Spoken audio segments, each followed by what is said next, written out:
Saint Augustin avoue avoir traversé une vie assez tourmentée. Jusqu'à un moment où il a vécu une forme de conversion, un changement radical dans son existence qui lui a permis de se recentrer. Et c'est là qu'il a écrit les Confessions. Et dans l'une des Confessions, il dit cette parole bouleversante. Il s'adresse à Dieu et il dit « Ô toi la beauté, je te cherchais dehors et tu m'attendais dedans. » Et c'est vrai que cette notion de ce Dieu intérieur qui nous habite, c'est vraiment l'effet d'une conversion. Il est intéressant de réaliser que la révélation biblique, parlant de Dieu, nous parle de trois facettes de Dieu.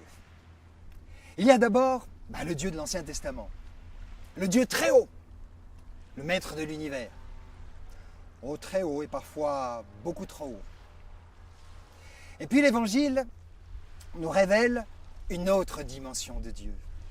C'est le Dieu très bas.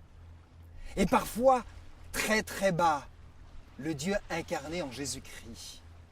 Celui qui est prêt même à se mettre à genoux, à ras-le-sol, pour rejoindre par exemple une femme qui était jetée par la populace religieuse afin qu'elle soit lapidée. Et Jésus la rejoint sur la terre. C'est le très bas. Et puis il y a le temps de l'après-évangile, le temps de l'Église primitive, où Jésus l'a introduit en disant « Il est temps que je m'en aille, pour que vous viviez un temps nouveau, le temps de l'Esprit Saint. » Cette fois, c'est non plus le Dieu très haut, non plus le Dieu très bas, mais le Dieu en moi, celui qui m'habite. Ainsi, Jésus parle de cette source qui jaillit de l'intérieur comme une source d'eau vive qui ne demande qu'à rejaillir hors de nous. C'est la présence intérieure du divin. L'apôtre Paul, évoquant l'être, il dit notre corps, mais c'est le temple de l'Esprit Saint, le temple du Saint-Esprit, du souffle saint qui nous habite. Nous sommes un écrin sacré. Voilà le message que nous découvrons dans le texte biblique. Les prophètes déjà avaient perçu cette notion du Dieu intérieur. Dans le livre d'Osée, par exemple, où Dieu dit « Je ne vais pas te détruire malgré tout ce que tu as fait parce que en toi, en ton sein, je suis le Saint. » S-A-I-N-T. Le Dieu intérieur. Comment Dieu pourrait-il détruire sa propre demeure? C'est là que se trouve la source de notre dignité.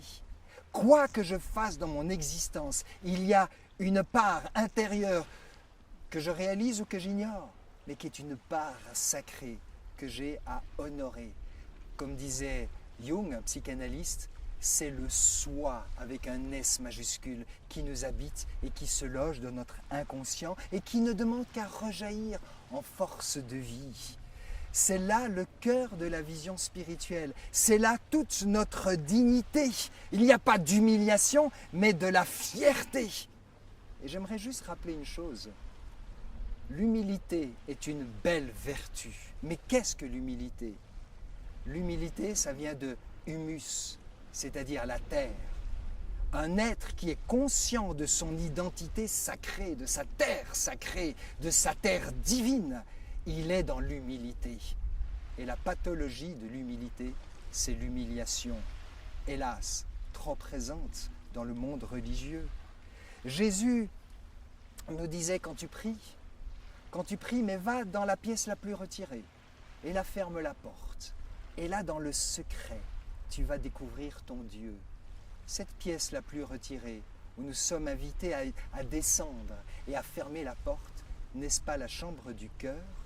Une vieille légende juive raconte qu'un jour, Dieu a dit à l'un de ses amis, un rabbin, il lui a dit « J'aimerais jouer à cache-cache avec l'humanité. Donne-moi une idée où je pourrais me cacher. » Et le rabbin lui a dit « Va te cacher dans les montagnes, puisque tu t'es révélé dans les montagnes sacrées. » Dieu dit « Non, ça j'ai déjà fait. » Alors le rabbin lui dit « Mais va te cacher dans le désert. » Et Dieu dit « Mais ça aussi j'ai fait. » Et Dieu dit « J'ai une idée. Je vais aller me cacher dans le cœur de l'être humain. C'est le dernier endroit auquel il pensera. » Dieu.